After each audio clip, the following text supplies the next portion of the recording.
Hello, my wonderful friend. Welcome. My name is Anna, and this is VUS, the Learning English podcast. I am so happy you are here today. Let me ask you a question. When you want to speak English, does your brain work hard? Does it think in your home language first?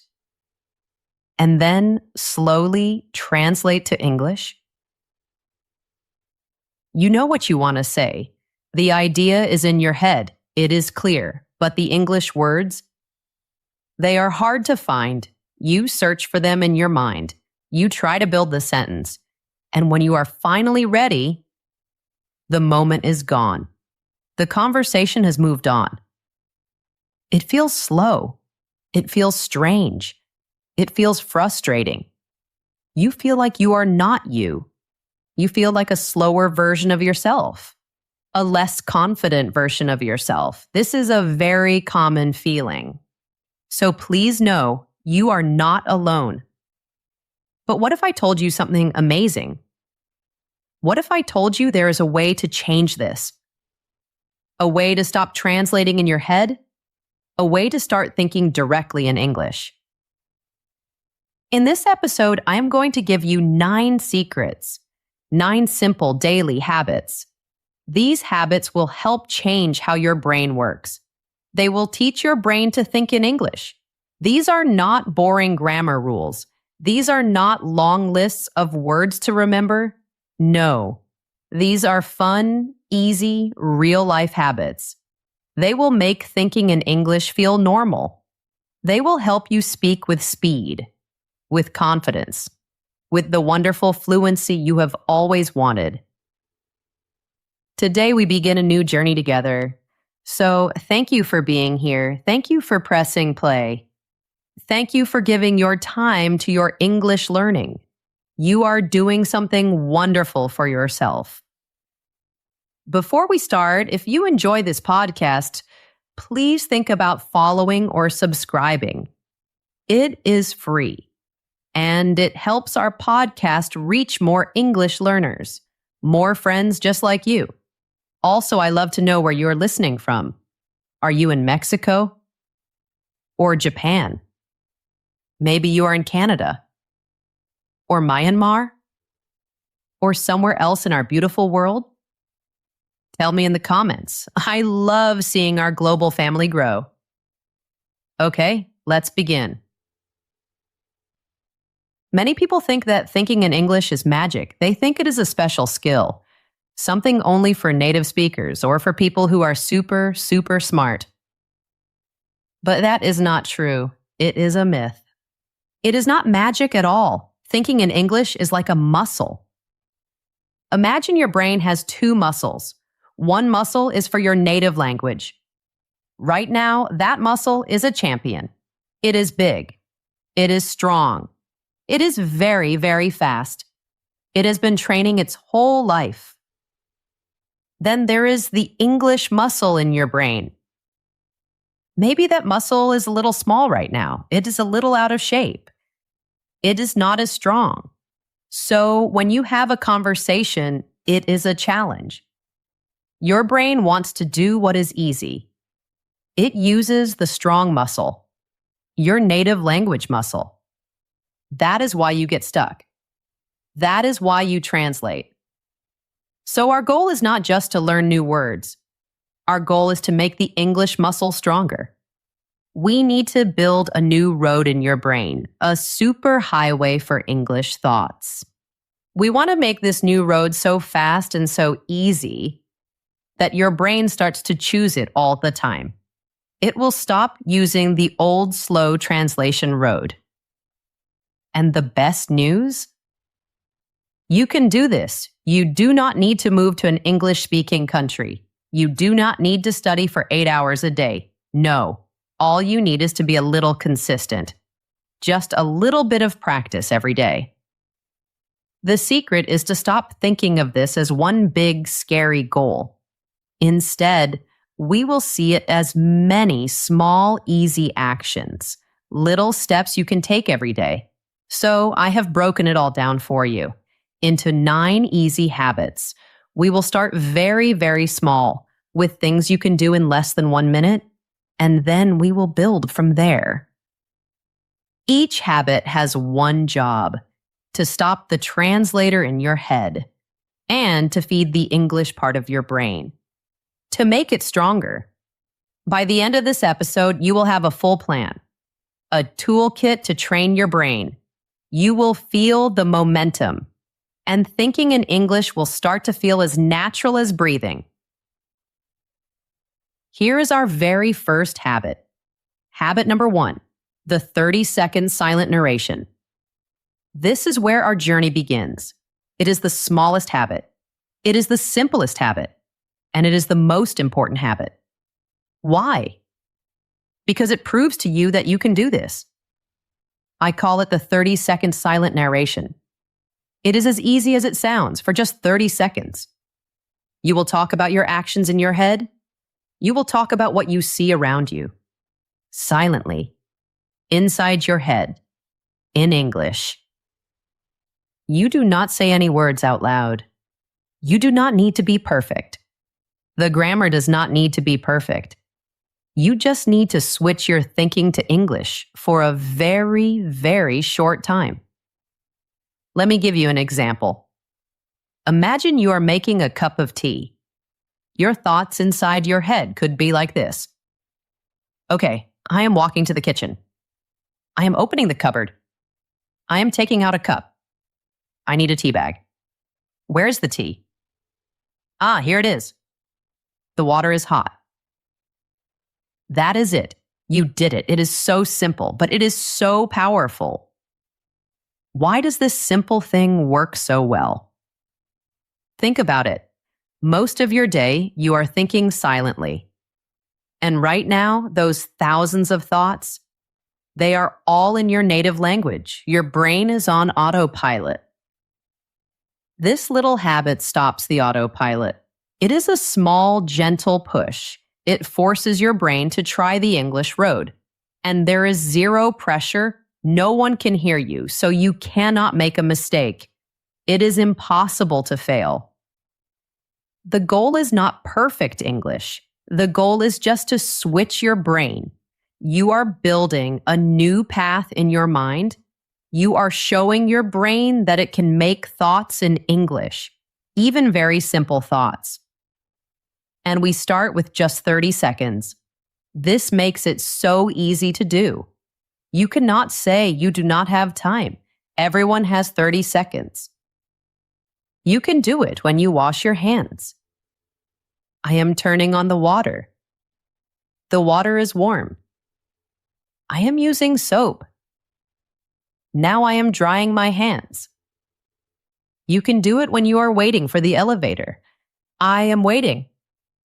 The button is lit up. I see the numbers changing. Ah, the door's opening. You can do it when you are walking to your car. I am walking on the street. The sun is bright today. I see my car. It is the blue one. This tiny habit is a seed. It is a small seed that we plant today. All the other bigger habits will grow from this little seed. So please try this one today, just 30 seconds. You can do it. Are you ready for habit number 2? This habit moves your English practice from inside your head out into the real world. I call it label your world. This is one of the best ways to learn words and to connect them directly to things without translating. Think about when you were a small child. How did you learn your first language? You did not translate, you just saw a cup and an adult said cup. Again and again. Soon the object and the word became one thing in your mind. This habit helps you do that again, but with English. Here's what you do, it's fun. Get some sticky notes. Those little pieces of paper with glue on the back, and get a pen. Now walk around your home or your office. Find 10 or 15 things you see every day and write their English name on a sticky note. Then stick the note on the object. Write the word door and stick it on your door. Write the word window and stick it on the window. Write television on your television. Write table on your table. Chair on your chair. Bed on your bed. Lamp on your lamp. Mirror on your mirror. You can label anything. Now something magical starts to happen. Every time you see that object, you also see the English word. Every time you open the refrigerator, your brain sees refrigerator.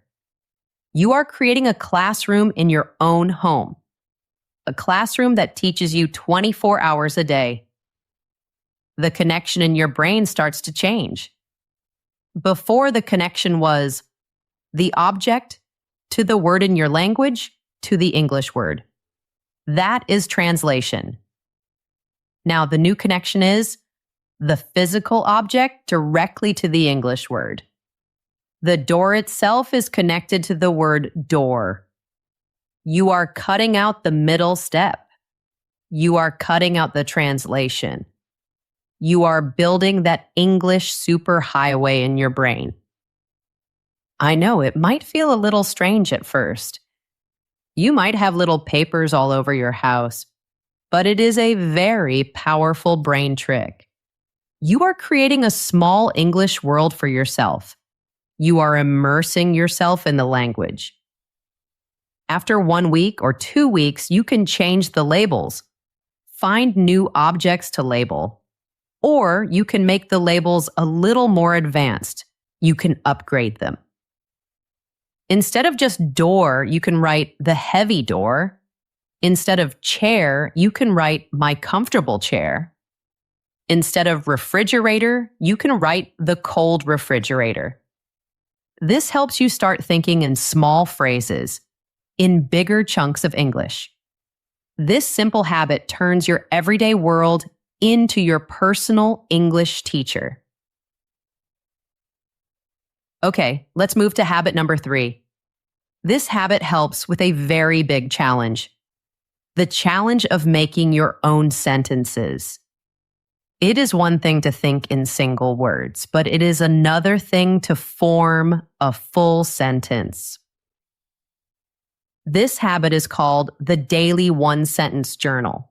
It makes this step very, very simple, and it builds a strong base for speaking. The habit is exactly what it sounds like. Every day you will write one sentence, just one sentence in English. This sentence will be about your day. That is it. The minimum is just one sentence. Of course, you can write more if you feel good, but the promise is just one. You can write it in a notebook. You can write it in a note on your phone. The place does not matter. The daily action is what matters. The sentence can be very, very simple. For example, today I ate a good apple. Or, my bus was late this morning. Or, I feel happy today. Or, I am watching a nice movie tonight. Simple, easy, no pressure. Why is this habit so powerful? First, it forces you to think about sentence structure. You have to think about the order of the words. You have to choose a verb, a subject, but you are doing it in a safe, quiet place, not in a fast conversation. Second, it connects English to your real life, your own life. You are not writing about boring things from a textbook. You're writing about your day, your feelings, your experiences. This makes the language personal. It makes it meaningful. And when language is personal, you remember it much better. And if you do this every day, something amazing happens. After a week or a month, one sentence starts to feel too short. It will feel too easy. You will naturally want to write more. You will want to add more details. Maybe on day 1, you write, my work meeting was long. Then, maybe on day 30, you write, my meeting this afternoon about the new project was very long, but I think it was a good meeting. Do you see the change? You are growing. You are building the habit of talking about your life in English.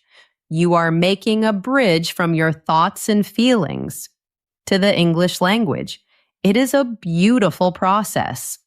And it all starts with just one sentence a day. Now for habit number 4. This one is a total game changer. It is a big step, but it is one of the most important steps. It will help you stop depending on your native language. I call it the monolingual dictionary shift. Monolingual means one language.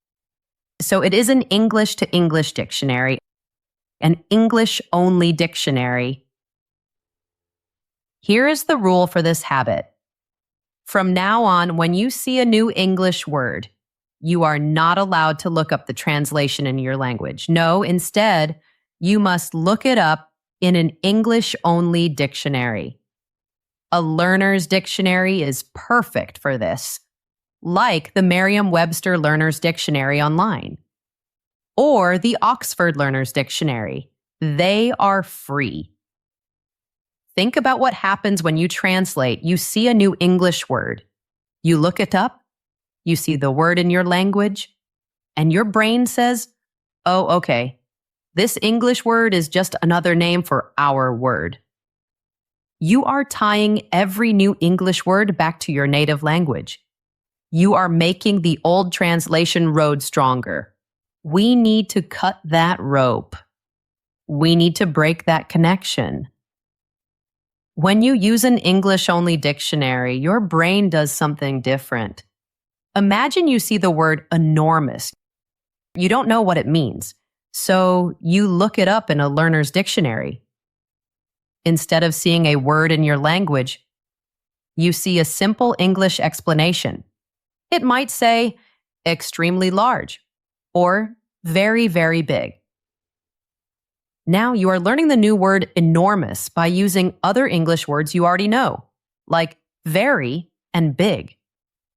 Your brain does not switch languages. It stays in English mode. It stays on the new English superhighway. This does 2 amazing things. First, it keeps your brain thinking in English. There is no stopping. There is no switching back and forth. You stay in the flow. Second, it helps you build a beautiful web of meaning. You learn that words are connected. You learn enormous is not just a random word. It is related to big, but it is much stronger than big. The dictionary also gives you example sentences. I saw an enormous elephant at the zoo. This shows you how to use the word. I know what you might be thinking. Anna, this sounds slow. And yes, at the very beginning, it can feel a little slower, but it is 100 times more effective. It is like the difference between building a house with weak wood and building a house with strong stone. It takes more effort, but it lasts forever. This one habit is like a declaration of independence for your English brain. You are telling your brain, we can do this in English alone. Let's talk about habit number 5. This might be the easiest and most relaxing habit on our list. It is about letting the natural sound of English wash over you. I call it creating your English background buzz. The goal is to surround yourself with the sound of English, even when you are not actively listening, even when you are not paying full attention. Here is how it works. For at least 15 or 20 minutes every day, just play some English audio in the background while you are doing something else. For example, you can play an English podcast while you are cleaning your house. You can turn on an English news channel while you are cooking dinner. You can listen to an English audiobook or English songs on your way to work. The important part is this. You are not supposed to sit down and focus 100%. This is not a listening test. This is about passive listening, gentle exposure. So why does this work if you are not trying hard to understand? Because your brain is an amazing pattern-finding machine. It is always working, even when you are not thinking about it. Your subconscious mind is listening. It is soaking up the rhythm of English, the intonation, the melody, the common sounds. You start to get a feel for how English should sound. You learn the music of the language. This is something a grammar book can never teach you. It is something you must absorb through hearing. And something else will happen. You will absolutely start to pick up words and phrases without even trying. A word will jump out from a song, and you will think, hey, I know that word. Or you will hear a phrase from a podcast you are cleaning to, and you will recognize it. This reinforces your vocabulary in a very natural way. This habit is wonderful because it turns dead time into practice time. Time you spend doing chores, or driving your car, or waiting in a line. All of that time can become low-effort English practice. You are creating a gentle, immersive bubble for yourself. You are constantly feeding your brain little bits of English.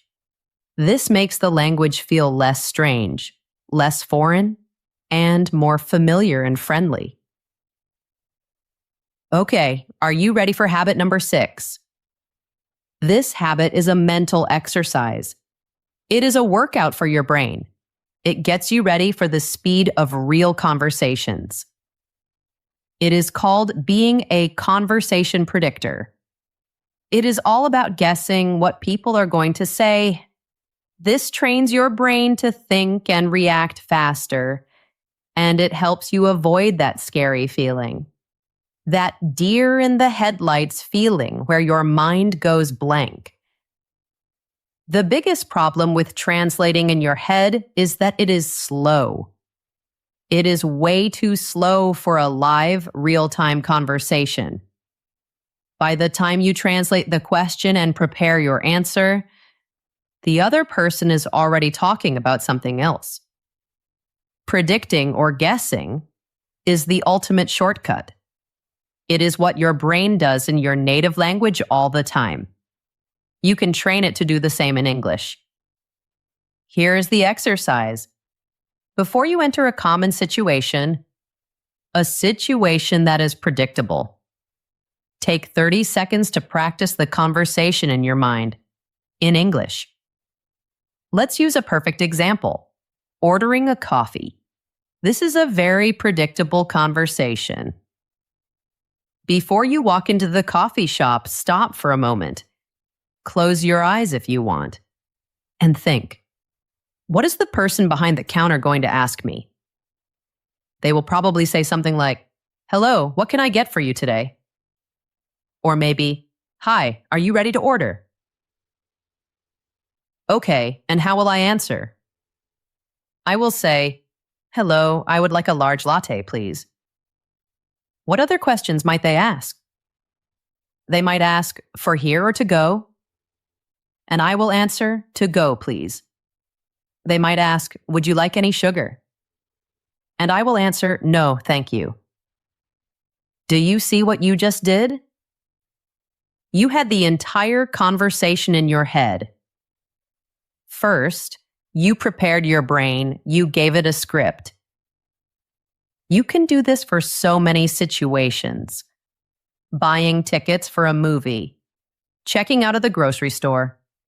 Hello. Did you find everything okay? Yes, thank you. Will that be cash or card? Card, please. You can do it before you greet a coworker in the morning, or before you join a video call for work. This mental practice gives your brain ready-to-use pieces of language, chunks of English. So when the situation really happens, your brain does not need to build the sentences from zero. It is not starting from scratch. It just pulls out the plan it already made. This is not cheating, it is smart training. It is what athletes do before a big game. They visualize their success. You are doing the same thing. This habit lowers the stress you feel in this moment. And when you are less stressed, your brain works better. You can listen more carefully. You can speak more naturally. It is a huge, huge confidence booster because you walk into situations feeling prepared, not scared. Now, for habit number 7, this habit is beautiful. It is designed to bring your personality into your English, your feelings, your ideas, your opinions.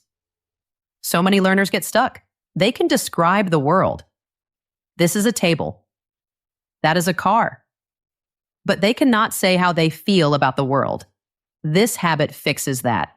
I call it the how do I feel technique. It trains you to connect English to your inner world. The exercise is so simple.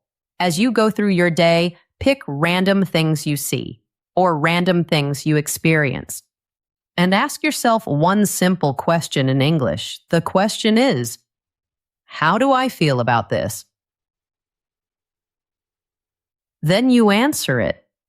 With one simple English sentence, you can say it in your head, or you can whisper it to yourself. Let's practice together. Imagine you are walking outside. You see a new modern building. You ask yourself, how do I feel about this? You answer, I think it is ugly. Or maybe, I think it looks interesting. You are in your car. A song comes on the radio. You ask, how do I feel about this? You answer, I love this song. It makes me want to dance. You are reading an email from your boss. It is about a new project with a short deadline. You ask, how do I feel about this? You answer, I am feeling stressed about this.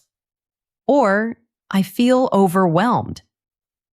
This is a game changer for 2 big reasons. First, it pushes you beyond just saying facts. The fact is, this is a building. Your opinion is, I think this building is ugly. This is a huge step toward real fluency. You are not just a camera recording the world. You're a person having a relationship with the world in English. Second, this habit connects language to emotion. And emotion is like superglue for your memory. It makes things stick. You are much more likely to remember words and phrases that have a feeling attached to them. Naming your feelings in English is so powerful. I feel excited. I am frustrated. This is boring. This is wonderful. This builds a direct road between your heart and your English brain. It helps you sound like a real, interesting person, not like a robot just saying facts. We are almost there. Habit number 8. This is a powerful mind trick. It helps you get your brain ready for English mode.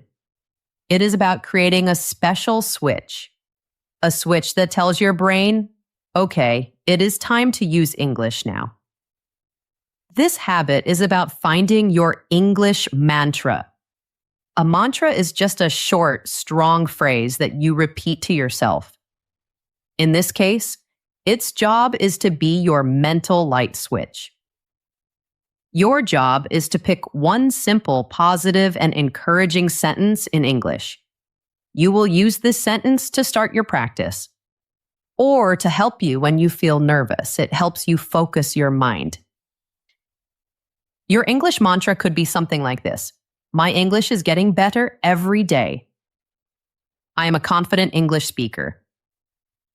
The phrase must be in English, and it must feel good and motivating to you. Choose one that makes you smile. Then you use it. You use it with intention. Before you do another habit, like writing your one-sentence journal, say your mantra in your head. I am a confident English speaker. And then you write. Before you enter a meeting where you have to speak English, repeat your mantra. If you are in a conversation and you feel that fear coming, that feeling of your brain freezing, use your mantra silently to yourself. My English is getting better every day. It helps to calm you down, and it helps you refocus. Why does this simple trick work? It is a way of preparing your brain. You are creating a new positive habit. Think about a great tennis player. Before they serve the ball, they bounce it 2 times, always. That little action tells their body and mind, get ready. Your mantra is your ritual. It is your signal to activate your English self.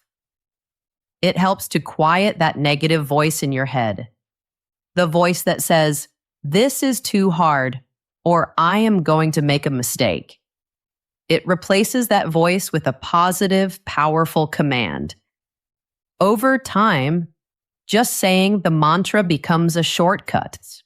A shortcut to get your brain into the right place for English, faster, and with less fear. And now, our final habit.